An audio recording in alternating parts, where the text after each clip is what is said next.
Hello guys, welcome to Unicorn Princess Tarot. So this is for Earth sign, Taurus, Virgo, and Capricorn. Take only what resonates.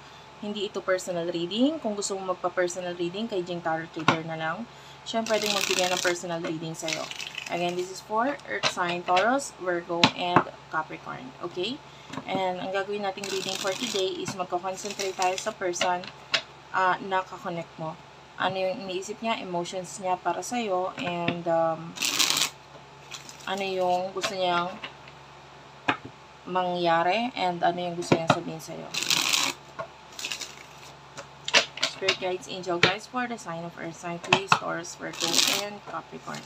Sana mag-comment ka sa baba, kahit po heart lang, smileys, malaking bagay yun sa akin. Simulan natin ang reading mo, Earth sign. For the sign of Earth sign, please, Taurus, Virgo, and Capricorn. I will get at least 2 cards. This is your person. You do have your drama queen. Access granted. And, yeah. This could be a person na pwedeng, you do have your insatiable. The energy is very cold. Either ikaw ito na nagiging cold dito sa person na ito, or itong person na ito ang nagiging cold sa'yo. Okay? Or maybe even both of you.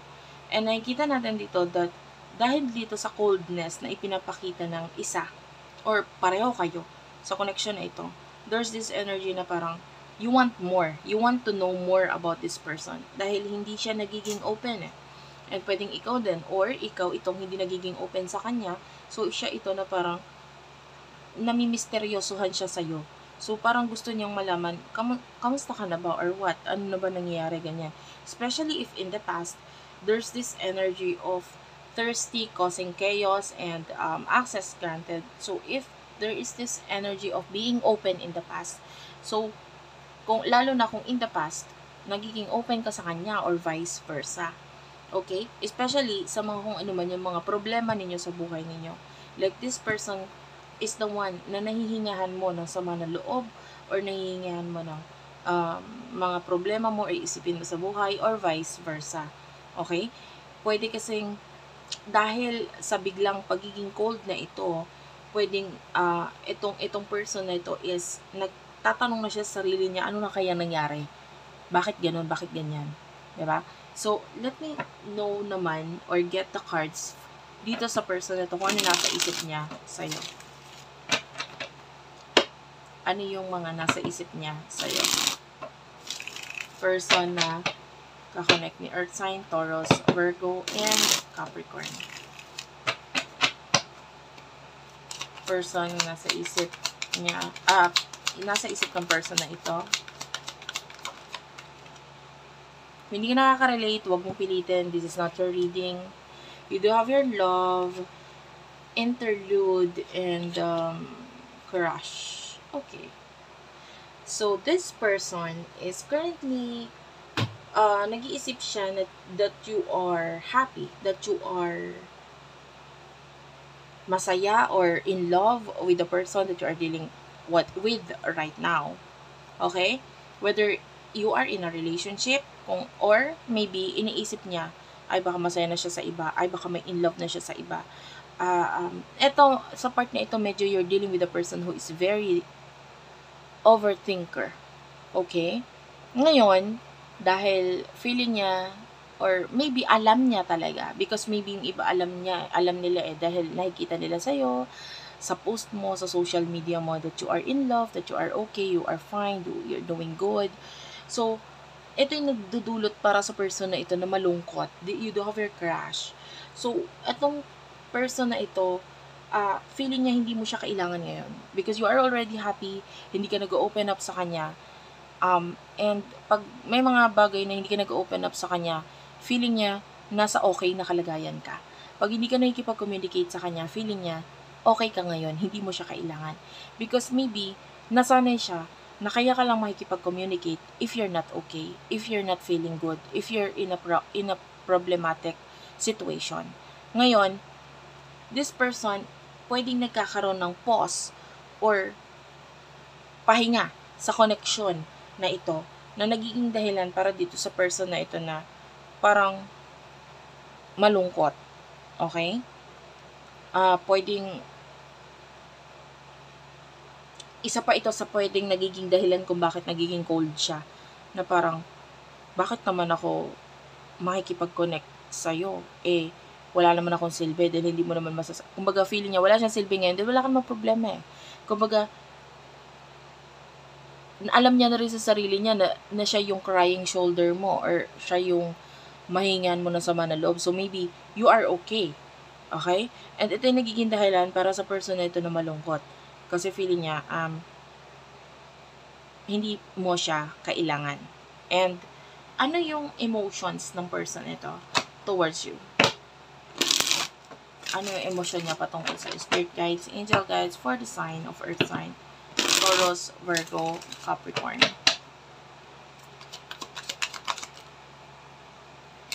You have their desire, drastic, realization. Okay. So, this person is feeling a lot of love and passion towards you. This person, nakikita natin siya, gusto kanya, attracted siya sa'yo physically, emotionally. Maybe you are the kind of person na sexy para sa kanya, babae man or lalaki. You look good para sa kanya. You are the person na gusto niyang i-date or gusto niyang maka-sex, you know what I mean? And because there's a lot of love and passion dito sa person na ito, okay? You are actually na-arouse siya sa tuwing nakikita ka niya sa pictures, or maybe your eyes, maybe something in you na parang nakakapagpa-init sa person na ito sexually. Like, this person wants to see you or imagining stuff with you, no? Hindi ko naman sinabi na sexually lang ang pagkagusto ng person na to, because this person, there's a lot of love. And the way I see this is not just sex, but rather love making. Okay? And when I say love making, may love na involved doon. And you do have a realization. So, itong person na to, as you can see, there's a cup in the realization, and it is, for me, it shows as the Ace of Cups sa tarot deck, the traditional tarot deck. So, this looks like the Ace of Cups. So, the Ace of Cups, it means love. It means something na very fulfilling. And you do have your drastic, and the word here is extreme. So, pag sinabi nating extreme, sobra yan.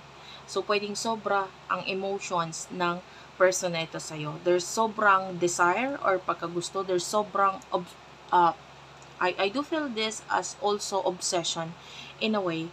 Kasi, o-obsess siya, kakaisip sa'yo.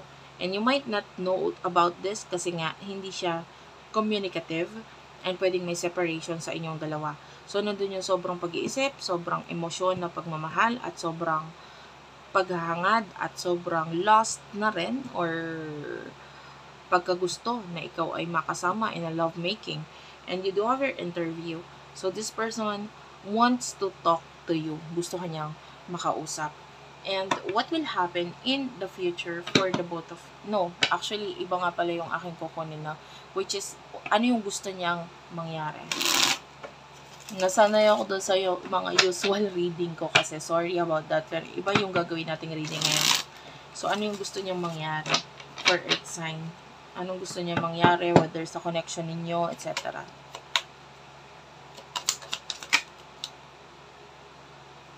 You do have your escapade and interview, and of course, this person wants to talk to you. Divine Masculine is here.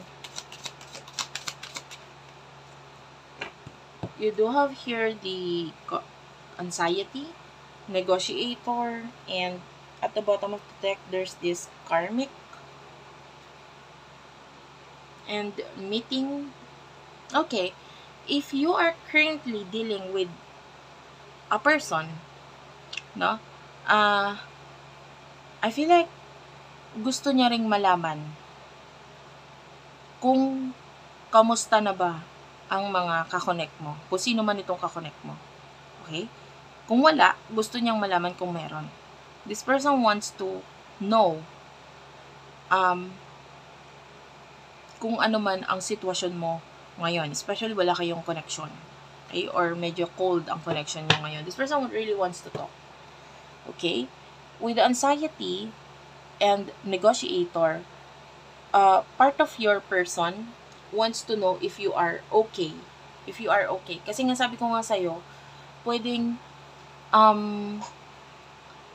nagkaka-idea lang siya about you if you are not okay. If you are feeling a lot of problem, stress, if you are having anxiety, if you are currently in a bad mood, pwedeng ganon. Pwedeng may idea itong person nito regarding what is happening to you.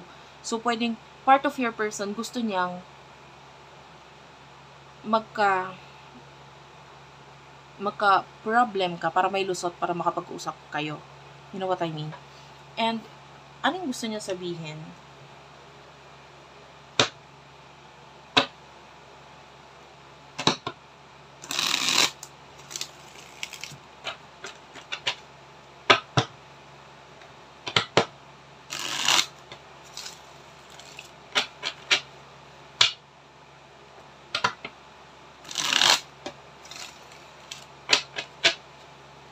Anong gusto niya sabihin?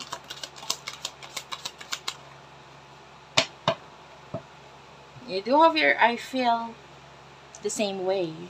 So, this person, maaaring kung ikaw ay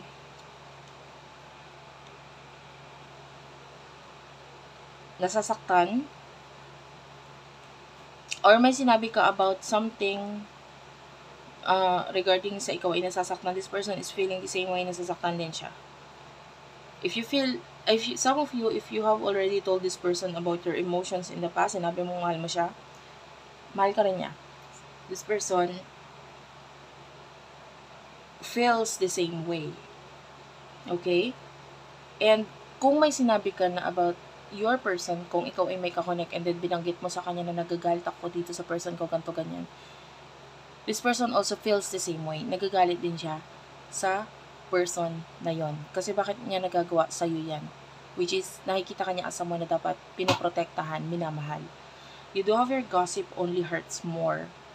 And, you do have here, I could be your hero, baby. Like what I've told you, siya yung knight in shining armor mo, or siya yung shoulder to cry on. Andito ako. Parang ganon. Kung kailangan mo ng kausap, kung may problema ka, nandito ako. This person wants you to talk to him or to her. Kung kailangan mo ng makakausap, nandito siya. And you do have your I am coming, trust. So, if you would tell this person na puntahan mo ako or kailangan kita ganito ganyan, dadating siya. Okay? Maybe not agad-agad, but gagawa siya ng paraan. And you do have here, now is not the time, and you do have here, I'm a very jealous person. And for me, this is like, ang nasa isip ng person mo is sa ngayon kasi hindi pa pwede or wala pang rason for me na gawin itong pagharap sa'yo or pakikipag-usap sa'yo. And you do have here, I'm a very jealous person, especially if there's if there are other people involved sa connection. Okay? Yeah. And I see this person as a person na minamanifest niya yung connection sa inyo. But if there's a third party na involved dito, itong person na ito, gusto niyang malaman or gusto niyang magkaroon ng patunay na ang inyong connection ay you do have your plug or yung inyong connection ay pwede nang ituloy in the future. Kasi sa ngayon, nakikita niya ito as bawal. So, para yun doon sa may mga third party. If there's no third party na involved, this person is, obsessing with you. Thank you for watching. I love you all, and bye-bye.